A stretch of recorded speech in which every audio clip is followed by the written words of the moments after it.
हो है वही जो राम रच राखा। इसको देख के ऐसा लगता है कि मनुष्य के जीवन में जो कुछ भी घटित होता है वो केवल उसके प्रारब्ध के अनुसार होता है।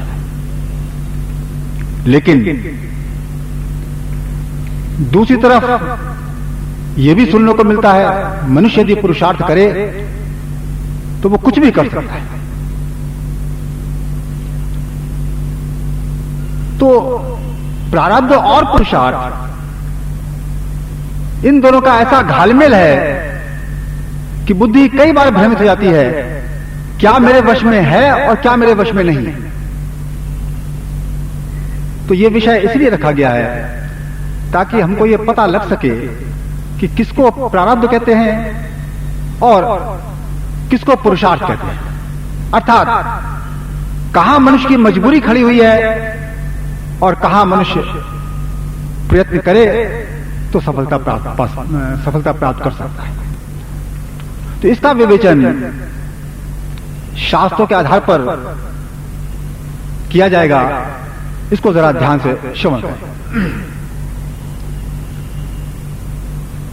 इस प्रारब्ध का प्रारंभ कहां से होता है, अर्थात मनुष्य के भाग्य का प्रारंभ कहां से होता है।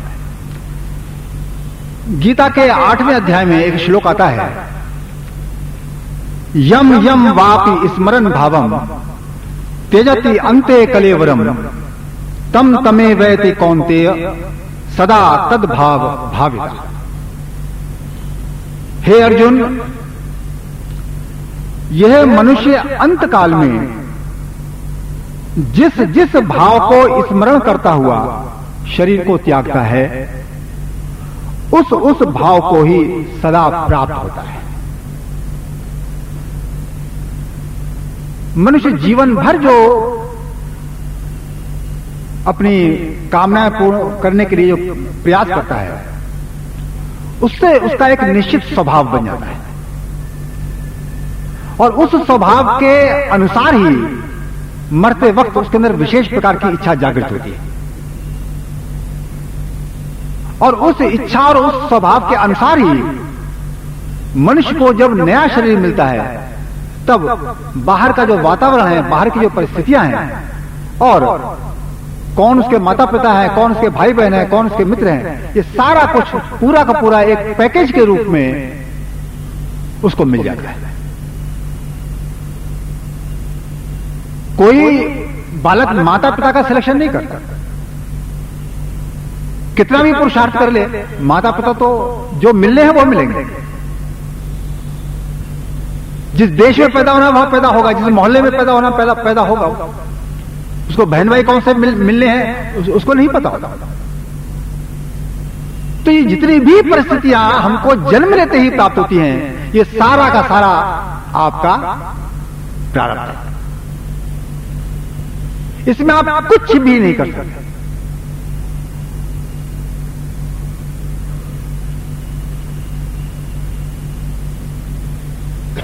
जब मनुष्य संसार में आता है तो 3 प्रकार के स्वभाव लेके आता है। कुछ मनुष्य ऐसे होते हैं जिनका स्वभाव पाप कर्म की ओर होता है,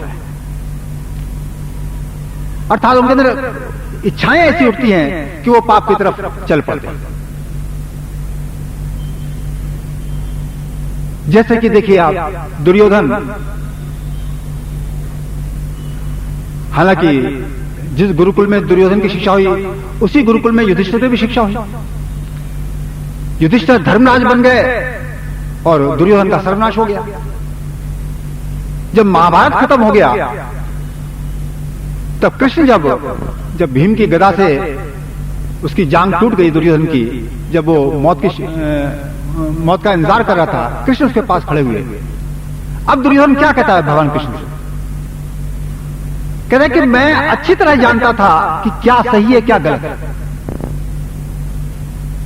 परंतु पता नहीं मेरे अंदर कौन सा देव बैठा था जो मुझको इस पाप को करने को मजबूर कर रहा था, जिसके वशीभूत होकर मैं ये गलती कर गया।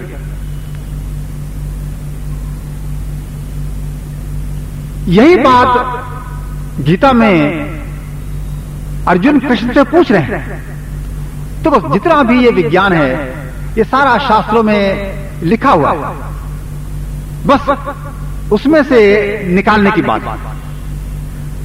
अब देखिए, इसको समझने के लिए अर्जुन का वो प्रश्न समझिए जरा हम, जो कृष्ण से करता है। ये 30 अध्याय में आता है, कहते हैं अथ केन प्रयुक्ता अयम पापम चरति पुरुषा अनिच्छन अपि वार्षणे बलात् इव नियोजिता। हे कृष्ण, यह पुरुष जबरदस्ती लगाए हुए के समान ना चाहता हुआ भी किसकी प्रेरणा से पाप करता है। कई लोग ऐसे मिलेंगे, हम में से भी कई लोग ऐसे होंगे जो गलत काम करना नहीं चाहते फिर भी कर बैठते हैं।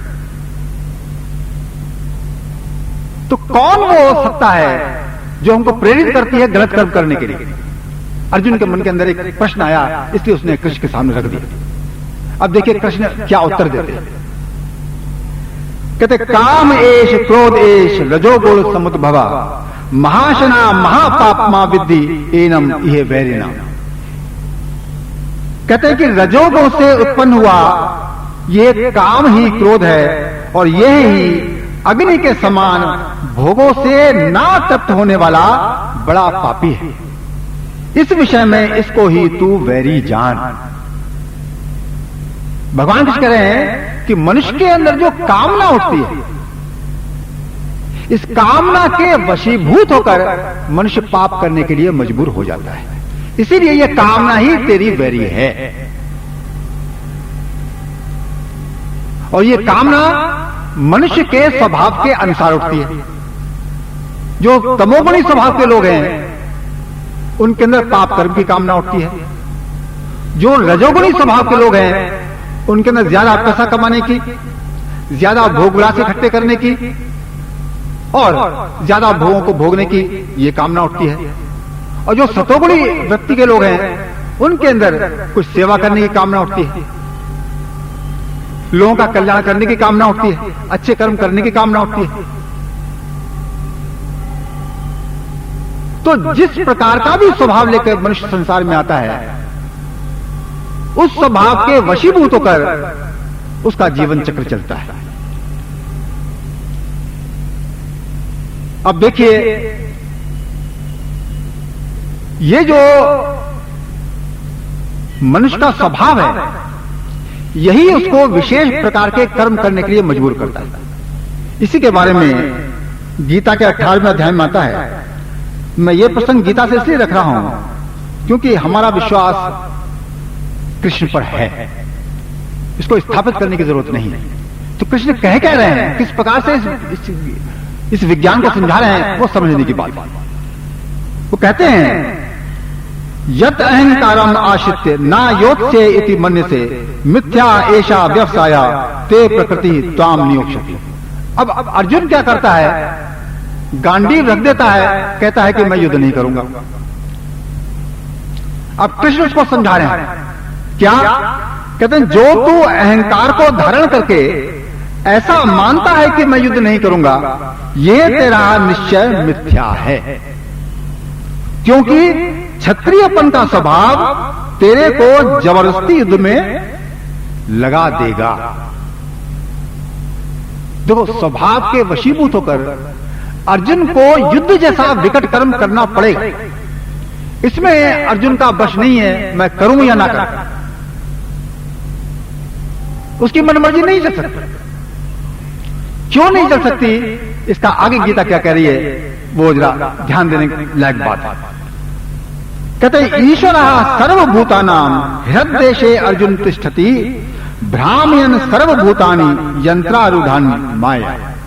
कहते हैं हे अर्जुन, शरीर रूपी यंत्र में स्थित संपूर्ण प्राणियों को अंतर्यामी परमेश्वर अपनी माया से उनके कर्मों के अनुसार भरमाता हुआ सब भूत प्राणियों के हृदय में स्थित है।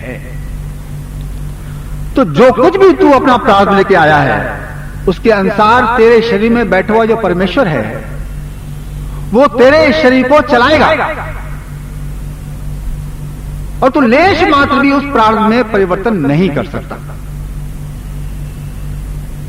अब देखिए इसी के बारे में गुरुदेव समता विलास में क्या कहते हैं। बात एक ही है, विभिन्न सत्पुरुषों की एक ही बात। वो कहते हैं प्रारब्ध कर्म को कोई शक्ति बदलने वाली नहीं है। प्रारब्ध कर्म को कोई शक्ति बदलने वाली नहीं है। इस वास्ते कर्मों के अनुसार सुख दुख जरूरी मिलता है। कर्मों के अनुसार सुख दुख जरूरी मिलता है, कोई रक्षा नहीं कर सकता। गीता भी यही बात करी है कि ईश्वर अंदर बैठा हुआ तेरे प्रारब्ध के अनुसार अपनी माया से तेरे शरीर को चला रहा है, और जो कर्म इससे होना है उस तरह की वासना भी, उस तरह की इच्छा भी तेरे अंदर पैदा हो जाएगी और तू उसको रोक नहीं सकता। अर्जुन कह रहा है कि मैं युद्ध नहीं करूंगा, लेकिन कृष्ण को मालूम है कि इसके प्रारब्ध में युद्ध करना लिखा हुआ है, इसलिए कोई ना कोई कारण ऐसा बन जाएगा कि इसके अंदर इच्छा पैदा हो जाएगी कि मैं युद्ध करूंगा। ये अपने आप को रोक ही नहीं सकता। तो जिस कर्म को करने के लिए मैं मजबूर हूं वो मेरा प्रारब्ध है, और इसका इंसान को पता नहीं होता। इसीलिए जिसके अंदर ईश्वर विश्वास है वो फिर इस प्रारब्ध के चक्र से निकलने के लिए फिर पुरुषार्थ करता है, क्योंकि सारे शास्त्र एक स्वर से कह रहे हैं, इसमें कोई भेद नहीं है। देखिए जिस समय उमा का विवाह शंकर के साथ, नारद ने कहा कि इसका विवाह तो नारद शंकर के साथ होगा, जिनके गले में सर्पों की माला पड़ी हुई है। अब उनके जो पिता थे हिमवंत, वो बड़े चिंतित हुए। तो नारद मुनि फिर क्या कहते हैं उनसे, कहते हैं कहे मुनि सहिमवंत सुनो, जो विधि लिखा लीलार, देव दनुज नर नाग मुनि को न मेटनिहार। कि उमा के भाग में जो कुछ भी लिखा है वो देवता नर मुनि कोई भी उसको मिटा नहीं सकता, वो होके रहे। काहु न को सुख दुख कर दाता, निज कृत कर्म भोग सब उभराता। कि अपने अपने कर्म का फल हर मनुष्य भोगता है। चक्कर की रीत। अब बताइए, गीता यही कह रही है, रामायण ये कह रही है, संत भी यही कह रहे हैं, लेकिन हम लोग इस प्रारब्ध को बदलने के लिए ही पूजा पाठ किया करते हैं। वो निरर्थक है, ये प्रारब्ध नहीं बदला जाता, ये भोग कर ही करता है, चाहे आप कितनी ही पूजा पाठ क्यों न करें। तो अब एक प्रश्न उठता है कि यदि हमने प्रारब्ध के वशीभूत होकर ही कर्म करना है तो क्या फिर हमारा पुरुषार्थ कोई भी नहीं है? क्या स्वतंत्र होकर हम कुछ नहीं कर सकते? असली बात समझने की है, मनुष्य को भगवान ने बुद्धि दे रखी है, यह बुद्धि पुरुषार्थ के लिए दी है उसने। अन्यथा यदि केवल प्रारब्ध भोगना होता तब पशु की होनी ठीक थी। पशु के पास बुद्धि नहीं होती, उसका जन्म से लेकर मृत्यु तक जितना भी कर्म है वो सब प्रारब्ध अनुसार होता है, उसका पुरुषार्थ कुछ भी नहीं। सारे कर्म उसके A to Z सब प्रारब्ध के अनुसार होते हैं। यदि मनुष्य भी भाग्य को हाथ में रख के बैठा रहे निठल्ला कि मेरे भाग में जो होगा हो जाएगा, जो होना है वो तो होके रहेगा, तब इस मनुष्य को भी पशु ही कहा जाएगा। तो अब दूसरी बात सीखने की है कि मैं क्या कर सकता हूं। देखो, प्रारब्धवश कुछ चीजें आपको प्राप्त होती हैं। मान लिया आपका बड़ा अच्छा प्रारब्ध है, पिछले जन्म में आपने बड़े अच्छे कर्म किए हैं, तो इस जन्म में स्वाभाविक है आपको पास पैसा भी होगा, खान पाने की सामग्री भी होगी, सुख के साधन होगा। अब आपके पास बड़ी अच्छी खाद्य सामग्री घर में उपलब्ध है, आप उसको खा रहे हैं, पैसा खरीदने के लिए उपलब्ध है, तो आप उस पैसे का उपयोग अपने भोगों की पूर्ति के लिए कर रहे हैं। लेकिन जरा विचार करके देखो, क्या कुछ भी खाने के लिए आप स्वतंत्र हो? उसका आपके स्वास्थ्य पर, आपके जीवन पर कोई प्रभाव नहीं पड़ेगा। क्या आप कुछ भी खरीदने के लिए स्वतंत्र हो? क्या आपके परिवार पर उसका कोई प्रभाव नहीं पड़ेगा? केवल एक खाने की बात ले लेते हैं। घर में खाद्य पदार्थ हैं, मैं रोज तली हुई चीजें खाता हूं, ये राजसी भोजन है, इसको राजसी भोजन कहते हैं। अब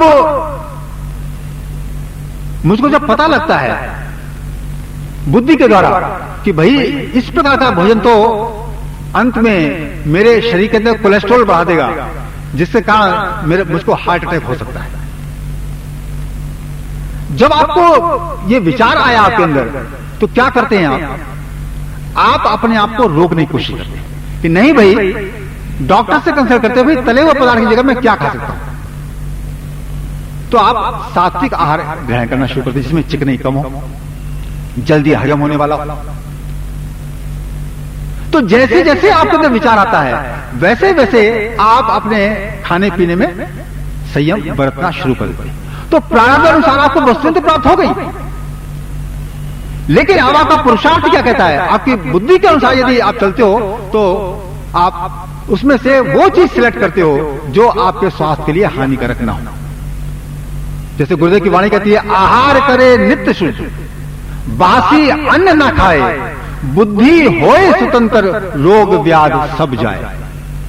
खान पान यदि शुद्ध है और ताजा है यदि, वो कहते हैं कि शरीर के अंदर रोग खड़े नहीं करता। तो जिसके अंदर ये विचार आता है तो बुद्धि फिर उसके अनुसार चलने का प्रयास करती है। यह है पुरुषार्थ।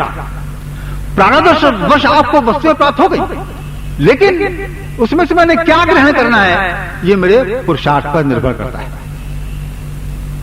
इसीलिए भगवान कृष्ण आगे कह रहे हैं अर्जुन को कि तस्मात् तम इंद्रियाणि आदौ नियम्य भरतर्षभा, पाप मानम प्रयहि ही एनम ज्ञान विज्ञान नाशनम। इसलिए हे अर्जुन, तू पहले इंद्रियों को वश में करके ज्ञान और विज्ञान के नाश करने वाले इस काम रूपी पापी को निश्चय पूर्वक मार। ये कामना तो स्वभाववश तुझको मिल गई, लेकिन तेरे हाथ में एक पावर है कि तू चाहे तो इस कामना को वश में कर सकता है। ये पावर तुझको दी गई है बुद्धि के रूप में। तो जो स्वभाव लेकर मनुष्य संसार में आया है, उस स्वभाव के अंदर परिवर्तन वो ला सकता है यदि वो इस बात को समझ ले। यदि मेरा तमोगुणी स्वभाव है या मेरा रजोगुणी स्वभाव है, मेरे अंदर लोभ वृत्ति है, पैसे के प्रति मेरे अंदर बड़ी आसक्ति है, यदि मैं दान करना शुरू कर दूं तो धीरे धीरे वो आसक्ति खत्म हो जाएगी, लोभ भी आपका धीरे धीरे कम हो जाएगा। एक प्रैक्टिकल बिल्कुल एक उदाहरण आपको दूं। सन 1977 की बात है। एक दिन मैं प्रोग्राम में शामिल था, यज्ञ हो रहा था, तो कुछ दान की जरूरत पड़ी, तो मैंने भी 10 रुपए उसमें दान कर दिया। जब दान कर दिए कोई बात नहीं, यज्ञ समाप्त हुआ, मुझे 2-3 दिन इस बात की याद आती रही, क्योंकि उससे पहले मैं 77 से पहले दान नहीं करता था। स्वभाव में था ही नहीं कि दान भी करना चाहिए, कुछ धर्म ग्रंथ पढ़े नहीं थे। तो 2-3 दिन मुझको याद आती कि 10 रुपए मैंने ज्यादा दान कर दिए, मुझको तो मात्र 5 रुपए दान करने चाहिए। उसके बाद क्या हुआ, ये गुरुदेव का ग्रंथ जो है समता विलास, ये पढ़ने का मौका मिला। इसमें एक सूत्र लिखा हुआ है कि अपने धर्म की कमाई का, ईमानदारी की कमाई का 10% निकालना ये हमारा कर्तव्य है। इस 10% को यदि अपने इस्तेमाल में ले लिया तो ये हानि के देने वाला है। जब ये गुरुदेव का सूत्र पढ़ा तो संशय तो इसमें रहा ही कोई नहीं। वो एक ऋषि का लिखा हुआ वचन है, उसमें गलती तो हो ही नहीं सकती। आप मानो ना मानो ये आपकी मर्जी, लेकिन दान करने की हिम्मत भी नहीं थी अंदर। तो क्या करा, शुरुआत की 1% से लेकर कि चलो जो तनख्वाह मिलती है उसका 1% निकालें। अगले साल 2% निकालना शुरू किया, फिर हिम्मत बढ़ी थोड़ी, उससे अगले साल 5% निकालना शुरू किया, फिर और हिम्मत बढ़ी, फिर गुरुदेव का पूरा सिद्धांत 10% दान करना निकालना शुरू कर दिया। और 10% वो जो भी अधिकारी की सेवा हो सकती है या धर्म का कार्य होता है उसमें खर्च करना शुरू कर दिया। अब देखिए, जो लोभ वृत्ति थी सन 77 के अंदर, जब 10% दान करना शुरू कर दिया तो जो अंदर की वृत्ति थी वो ऐसी बदल गई कि पैसे के प्रति लोभ नाम की चीज गायब ही हो गई। और तनख्वाह का 10% दान करके वो कभी याद ही नहीं आता था कि मैंने कोई दान भी किया। ये तो मात्र ईश्वर का कर्ज था, गुरुदेव का कर्ज था जो मैंने चुकता किया है। कोई ना उसका अहंकार, ना पैसे के प्रति लोभ वृत्ति कि लालच, ज्यादा पैसा होना चाहिए। अब देखिए, मेरा ही स्वभाव था ये प्रैक्टिकली मैंने देखा। सन 77 में क्या स्वभाव था कि 10 रुपए दान किए थे तो कई दिन याद आती रही कि 5 रुपए दान करने चाहिए थे, 10 रुपए तो बहुत कर दिए मैंने दान। अब बाद में यह हालत हो गई, शरीर वही है, मनुष्य वही है, बाद में यह हालत हो गई कि 10% दान करने के बाद भी वो दान की याद भी नहीं आती, और साथ में पैसे के प्रति जो लोभ वृत्ति थी वो भी समाप्त हो गई। यही सतोगुणी वृत्ति। तो ये कैसे हुआ? ये पुरुषार्थ से हुआ। उस पुरुषार्थ का सूत्र कहां से मिला? संतों के वचनों से मिला। तो इस प्रकार जो है आदमी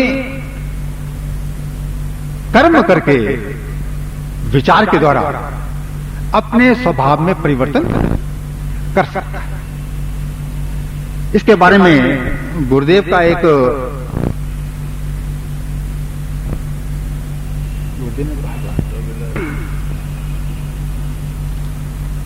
कर्म हम खुद करते हैं या पिछले संस्कार ही हमको शुभ अशुभ मार्ग पर ले जाते हैं? महाराज जी, कर्म हम खुद करते हैं या पिछले संस्कार ही हमको शुभ अशुभ मार्ग पर ले जाते हैं? कहते प्रेमी, बेशक संस्कारों करके ही जीव का स्वभाव बनता है, मगर अपने संस्कार आप बदल भी सकता है। ईश्वर ने बुद्धि दे रखी है मगर इस्तेमाल नहीं करता। बुराई को छोड़कर अच्छाई को ग्रहण कर सकता है। अच्छा कर्म करते करते बुरा कर्म भी करने लग जाता है। इस वास्ते हर घड़ी हर समय दिल को मजबूत करके सन्मार्ग में दृढ़ता धारण करनी चाहिए। ज्यों ज्यों पक्के इरादे से शुभ मार्ग पर चलता है उच्चता को प्राप्त होता है। अच्छी संगत अच्छी तरफ ले जाती है। मलिन स्वभाव वालों की संगत करके बुद्धि मलिनता को प्राप्त होती है। संगत का असर लाजिमी है। इस वास्ते बार बार सत्संगत पर जोर दिया जाता है। अब देखिए, बड़ा स्पष्ट है कि ये निश्चित है कि जो स्वभाव लेकर संसार में पैदा होकर आते हैं उस स्वभाव के वशीभूत होकर हम कर्म करते हैं। एक बालक ही है, अभी उसकी बुद्धि का विकास नहीं हुआ है। आप माताएं तो बड़े अच्छी तरह जानती हैं इस बात के लिए कि घर में 2 बालक हैं, एक बालक का स्वभाव इस प्रकार का होता है, उसको यदि कोई खिलौना दिया जाए तो बड़े संभाल के रखेगा। अपनी चीज दूसरे को भी बड़े प्रेम से दे देगा। लेकिन दूसरा बालक जहां खिलौना मिला उसका वो ऑपरेशन कर डालेगा, तोड़ फोड़ देगा। और यदि किसी दूसरे बच्चे के पास खिलौना है वो भी छीन लेगा। अब ये स्वभाव का अंतर है। लेकिन ये स्वभाव आया कहां से? ये उसका प्रारब्ध है। जो पिछले जन्म में उसने जो दुष्कर्म किए उसको स्वभाव भी वैसा ही उल्टा सीधा मिला। जिसने सत्कर्म किए उसको स्वभाव भी सतोगुण मिला। तो ये बचपन से ही हम जो स्वभाव लेके आते हैं, लेकिन इस स्वभाव में हम परिवर्तन कर सकते हैं। तो अब दूसरी बात यह आती है कि क्या केवल स्वभाव को बदलना ही पुरुषार्थ है या इससे आगे भी कुछ पुरुषार्थ है? तो पहली सीढ़ी तो मनुष्य के विकास में अपने स्वभाव में परिवर्तन लाना ही है। कोई मनुष्य तमोगुणी है या रजोगुणी है, वो मृत्यु से पहले पहले हर व्यक्ति सतोगुणी बन सकता है यदि सही पुरुषार्थ करे तो। जैसे कि खाने की बात ले लें, आहार यदि हम कोशिश करें, सत्संग और स्वाध्याय के द्वारा जो हमको पता लगता है कि सबसे लाभकारी जो भोजन है मनुष्य के लिए वो शाकाहारी भोजन है, वो भी भूख समान, वो भी समय पर, वो भी शुद्ध कमाई से कमाया हुआ। ऐसा अन्न ये जो व्यक्ति खाएगा उसकी बुद्धि शुद्ध जरूर होगी, वो सतोगुणी स्वभाव वाला जीव बन सकता है। इसी प्रकार वस्त्र की बात ले लो, वस्त्र मैं यदि फैशन के लिए पहनता हूं कि मैं कितना सुंदर हूं, इसका मतलब मैं अपने शरीर की पूजा कर रहा हूं, ये रजोगुण है। शरीर को सुंदर दिखाना ये रजोगुण है, इससे अहंकार जीव का बढ़ता है। लेकिन सतोगुण क्या कहता है, जब वो धर्म ग्रंथ पढ़ता है, सत्संग सुनता है, वो कहता है अहंकार को बढ़ाना तो बहुत बड़ा रोग है। वस्त्र इस प्रकार के पहनना चाहिए, गुरुदेव कहते हैं, जो ना अधिक कीमती हो, ना उनको पहन के तेरे अंदर अहंकार आए कि मैं इनसे बड़ा हूं। तो वस्त्रों को जब आप इस ढंग से पहनेंगे कि ज्यादा कीमती भी नहीं होंगे और आपको अहंकार भी नहीं आया कि मैं बड़ा सुंदर लग रहा हूं, जो भी देश काल की मर्यादा है उसके साथ पहनो, लेकिन मात्र एक वस्त्र पहनने का मात्र है, उसका संबंध आपके स्वभाव से है। तो जो कुछ भी हमारी दैनिक क्रियाकलाप है, चाहे वो खान पान है, चाहे वो वस्त्र पहनना है, चाहे वो बातचीत करना है, चाहे वो धन अर्जित करना है, तो ये हमारा स्वभाव में परिवर्तन ला देता है। एक होता है स्वार्थ, कि मैं जिससे संबंध बनाता हूं स्वार्थ के लिए कि ये मेरे लिए कुछ करेगा। यदि मैं दान शुरू कर दूं, दीन दुखियों की थोड़ी थोड़ी सेवा करना शुरू कर दूं, धीरे धीरे मैं निस्वार्थ होता चला जाऊंगा, मेरा जो स्वभाव है वो सतोगुणी बन जाएगा। जब जीव का स्वभाव इस प्रकार से सतोगुणी बन जाता है, उसके अंदर ईश्वर विश्वास पक्का होने लगता है। अब आप देखिए मनुष्य का इससे आगे का पुरुषार्थ क्या है, इसके बारे में संत क्या मार्गदर्शन कर रहे हैं, ये समझने की बात है। एक बार महर्षि रमण से किसी ने प्रश्न कर दिया, महर्षि रमण ऐसी वार्ता कर रहे थे, यही प्रार्थ की वार्ता चल रही थी, तो महर्षि रमण कह रहे थे, देखो भाई, इस शरीर ने जो जो कर्म करने हैं इसके द्वारा होंगे, कोई इनको रोक नहीं सकता। जिन कर्म को करने के लिए ये शरीर पैदा हुआ है वो सारे कर्म होंगे, और जो नहीं होने हैं कितनी भी कोशिश कर लो वो कर्म इस शरीर से नहीं होंगे। तब उसने तुरंत एक क्वेश्चन रख दिया महर्षि रमण के सामने, उसे शिष्य ने बोले, महर्षि फिर मनुष्य का पुरुषार्थ क्या रहा? अब महर्षि रमण क्या उत्तर देते हैं ये समझने की बात है। कहते कि मनुष्य का पुरुषार्थ यह है कि कर्म करते हुए कर्म फल के सुख दुख से अपने आप को ऊपर उठा ले।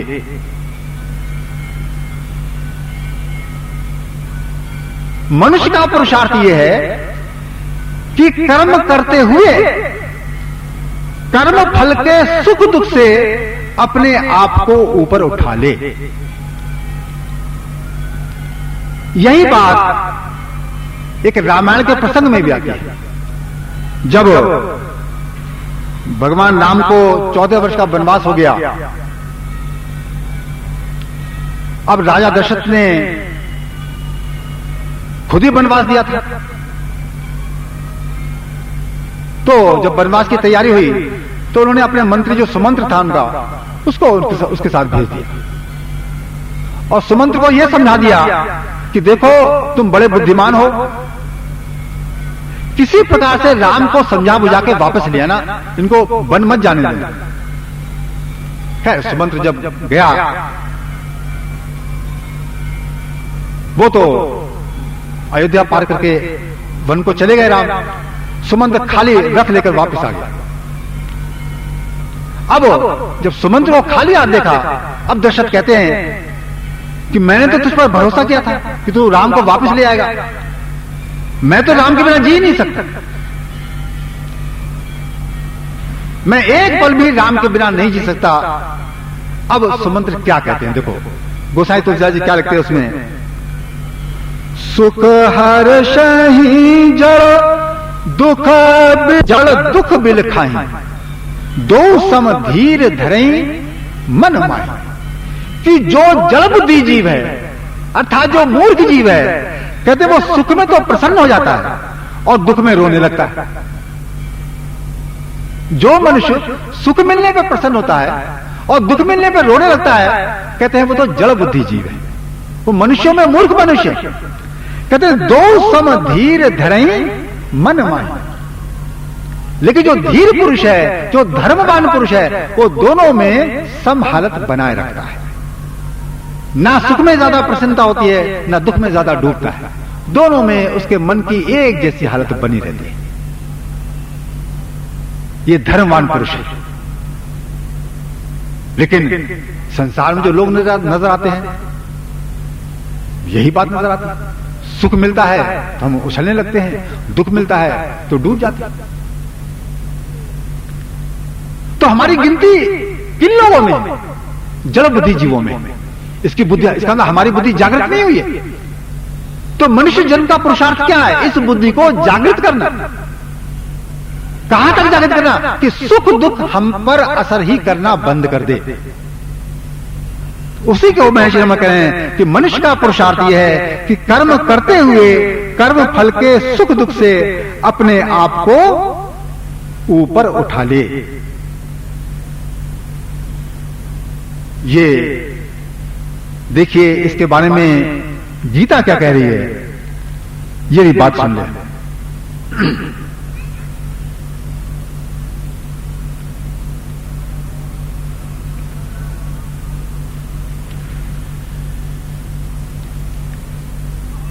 अब जब भगवान कृष्ण ने अर्जुन से कह दिया कि भाई तू युद्ध करना चाहे या ना चाहे, तेरा स्वभाव तुझको युद्ध करने को मजबूर कर देगा और तेरे अंदर जो स्थित ईश्वर है वो इस कर्म को तेरे शरीर से जबरदस्ती करवा लेगा।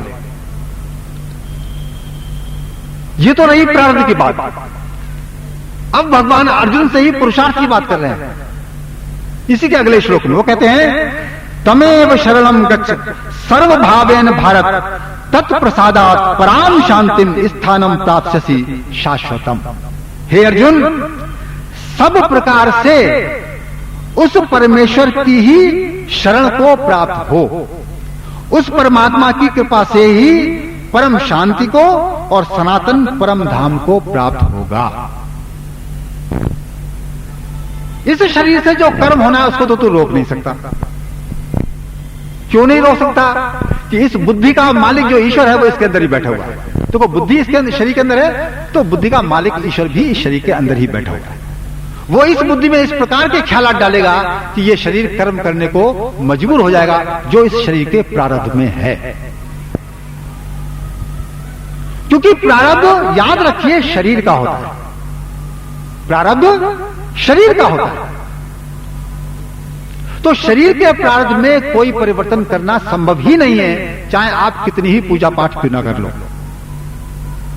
जिसके लिए गुरुदेव ने साफ लिख दिया कि कोई रक्षा नहीं कर सकता।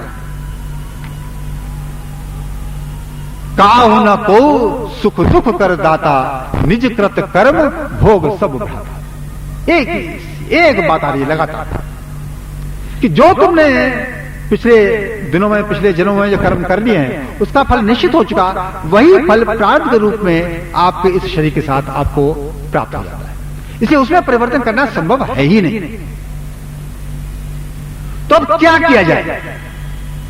इस बुद्धि को चैन कैसे मिलेगा? इस बुद्धि को चैन कब मिलेगा कि तू सबसे पहले संसार में अपने स्वभाव में परिवर्तन ला, इसको सतोगुणी स्वभाव बना। ये तू कर सकता है। जैसे कि मैंने एक उदाहरण देकर आपको समझाया पैसे का दान। आगे कहते हैं कि इस शरीर में जो स्थित ईश्वर है, तू उसके प्रति शरणागत हो, तू उसकी शरणागति हासिल कर। ऐसा करने से क्या होगा? कहते हैं तू परम शांति को और सनातन परम धाम को प्राप्त होगा। तो को सुख और दुख से ऊपर एक और स्थिति होती है, पूर्ण संतोष की, पूर्ण तृप्ति की। उसी का नाम शांति है, उसी का नाम आनंद है, अन्य कोई चीज नहीं है। लेकिन संसारी जीव इस आनंद को, इस शांति को नहीं समझता। वो समझता है कि आज जो मेरे सामने दुख खड़ा है, यदि ये दुख दूर हो जाए तब मुझको शांति मिल जाएगी। उसको ये पता ही नहीं है तेरे हर सुख के बाद दुख आता है, हर दुख के बाद सुख आता है। ठीक उसी प्रकार जिस प्रकार दिन के बाद रात्रि आती है, सर्दी के बाद गर्मी आती है, पतझड़ के बाद बसंत आता है। सारी बातें जो हैं, जितनी भी प्रकृति में घटती हैं, वो सब द्वंद्व रूप है। इसीलिए तेरे जीवन का सुख दुख भी द्वंद्व रूप है। इस द्वंद्व में तू कब तक पिसता रहेगा? दो पाटन के बीच में साबुत बचाना कोई। इस सुख दुख के रूपी पाटों के बीच में कोई भी इंसान साबुत नहीं बचता, सबका दिल टूट जाता है। तो इसीलिए जब पुरुषार्थ की बात आती है, तब गीता में भगवान कृष्ण अर्जुन को क्या उपदेश कर रहे हैं कि तू हर प्रकार से अंतर्यामी जो परमेश्वर है, उसकी शरणागति को धारण कर, तब तुझको शांति प्राप्त होगी। नहीं तो जिस प्रकार से तू समझ रहा है कि युद्ध नहीं करूंगा तो संन्यास ले लूंगा, लेकिन मन की कल्पना तो खत्म नहीं होगी। मन में अफसोस होता रहेगा, मैं राजा था, आज मैं जंगल जंगल भटक रहा हूं, मेरा अपना राज्य था, किसी ने बेईमानी करके उसको छीन लिया। इस प्रकार के संकल्प आएंगे। यदि तू जीत जाता है तब फिर संकल्प आएंगे, मैंने बेकार लोगों को मार दिया, अपने जरा से सुख के लिए मैं इतने लोगों की हत्या कर दी, अपने गुरुजनों को मार दिया, अपने बंधुओं को मार दिया, सारी स्त्रियां विधवाएं हो गई। ये बातें तुझको याद आई।